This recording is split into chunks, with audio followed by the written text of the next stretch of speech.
Shalom, bertemu lagi dalam YouTube channel Hope Media Sabah dalam program Renungan Saat Indah bersama Tuhan. Dan pada hari ini kita akan merenungkan satu firman Tuhan dengan tajuk Yesus Pemecah Masalah. Mari kita semua tunduk kepala kita bersatu dalam doa. Tuhan kami yang di surga, terima kasih sekali lagi berkat Tuhan menjadi milik kami bersama-sama ketika kami memiliki kesempatan untuk mendengarkan dan juga merenungkan akan firman Tuhan. Berkati kami Tuhan dimanapun kami berada, agar firman ini menjadi pedoman dan juga kekuatan dalam kehidupan kami. Di dalam nama Yesus kami berdoa, amin. Saudara yang dikasihi di dalam Tuhan, mungkin kita pernah meragukan Tuhan. Atau mungkin kita juga pernah merasa bahwa mustahil Tuhan akan melepaskan kita daripada bahaya. Atau mungkin juga kita pernah berpikir bahwa Tuhan itu tidak mampu memberikan yang saya butuhkan ataupun yang saya perlukan. Persoalannya adalah apakah betul seperti itu? Apakah memang Tuhan itu tidak mampu memberikan apa yang kita perlukan ataupun apa yang kita butuhkan dalam kehidupan kita? Atau mungkin kita yang tidak mengetahui apa sebenarnya yang kita perlukan? Atau mungkin kita sadar yang memang Tuhan mampu memberikan kita apa yang kita perlukan, namun ketika ada satu keraguan yang timbul jauh di lubuk hati kita, itu yang membuatkan Tuhan ataupun kita tidak dapat menerima pertolongan yang Tuhan berikan kepada kita. Nah, saudara yang dikasihi di dalam Tuhan, kejadian meragukan Tuhan ini juga pernah dialami oleh Abraham dan juga istrinya Sarah. Suatu kali ketika Tuhan menampakkan diri kepada Abraham dalam bentuk manusia, ketika ada 3 orang tetamu yang bertandang ke rumahnya. Kalau kita baca dalam Kejadian pasal yang ke-18 ayat yang pertama dan ayat yang kedua. Ayat yang pertama menuliskan, Tuhan menampakkan diri kepada Abraham dekat pokok-pokok oak Mamre, semasa ia duduk di pintu kemahnya sewaktu hari paling panas terik. Di ayat yang selanjutnya, ayat yang kedua, apabila dia mengangkat kepalanya, kelihatan kepadanya 3 orang berdiri tidak begitu jauh daripadanya. Sebaik saja melihat mereka, berlarilah dia dari pintu kemahnya untuk mendapatkan mereka, lalu sujud memberi hormat. Tuhan dalam bentuk ataupun wujud 3 orang pergi bertemu dengan Abraham. Ketika Abraham sedang duduk termenung di waktu yang panas terik di bawah sebuah pohon, apa sebenarnya kabar yang ingin Tuhan bawakan kepada Abraham?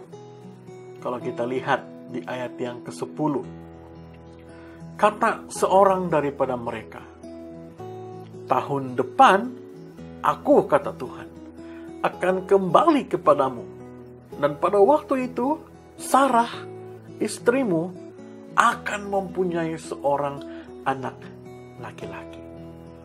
Kita tahu pada waktu itu ceritanya adalah Abraham dan juga Sarah yang sudah lama mendirikan rumah tangga, mereka masih belum memiliki cahaya mata. Walaupun Abraham dan Sarah sudah lanjut usia, mereka masih belum memiliki cahaya mata. Dan Tuhan tahu apa yang diperlukan oleh Abraham dan juga Sarah, yaitu zuriat, pewaris, seorang anak laki-laki untuk Abraham boleh meneruskan keturunannya.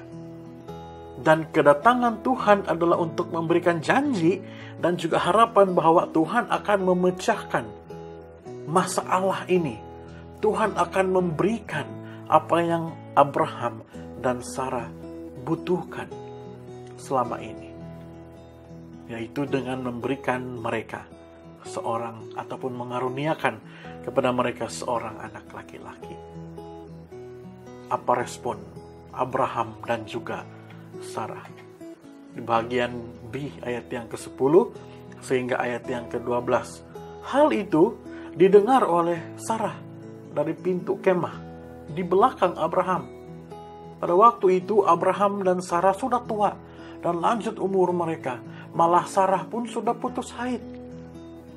Oleh itu tertawalah Sarah dalam hatinya, katanya, akan berseronokkah aku setelah sebegini tua? Apatah lagi suamiku pun sudah tua.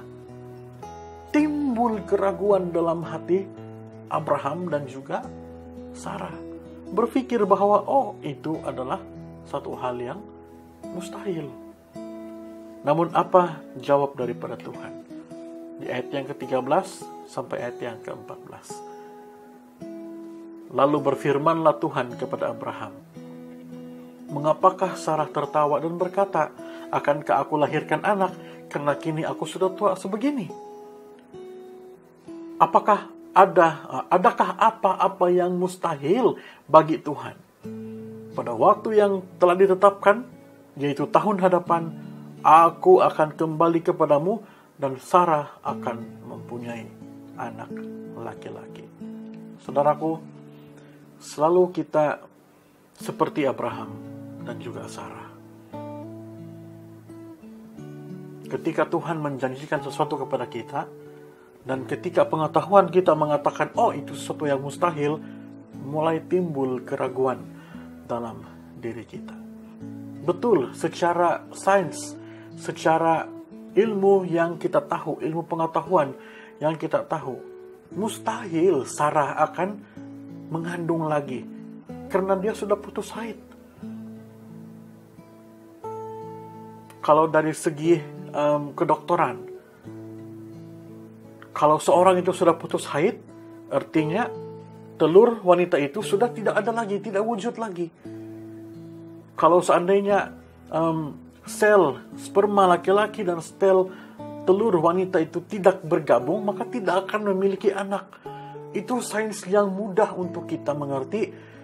Bagi seorang wanita yang sudah putus haid, maka tidak mungkin akan ada anak.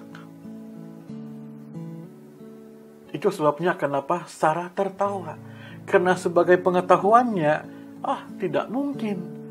Secara sains, secara ilmu pengetahuan, secara ilmu kedokteran, tidak mungkin. Tapi apakah ada sesuatu yang mustahil bagi Tuhan di dunia ini? Ketika Sarah dan juga Abraham memiliki keraguan, Tuhan menegur mereka. Apakah ada yang mustahil bagi Tuhan? Saudaraku, ketika Tuhan mampu memecahkan masalah Abraham dan juga Sarah, ketika Tuhan mampu memberikan keperluan dan kebutuhan Abraham dan juga Sarah, walaupun secara pemikiran dan pengetahuan kita mustahil, dan ketika Tuhan dapat memberikan itu, bukankah Tuhan juga mampu memecahkan masalah kita? Walaupun mungkin kita berpikir mustahil Tuhan, tapi bagi Tuhan, kalau Dia berkehendak, tidak ada yang mustahil. Itu sebabnya mari kita tetap percaya dan berpegang teguh kepada Tuhan.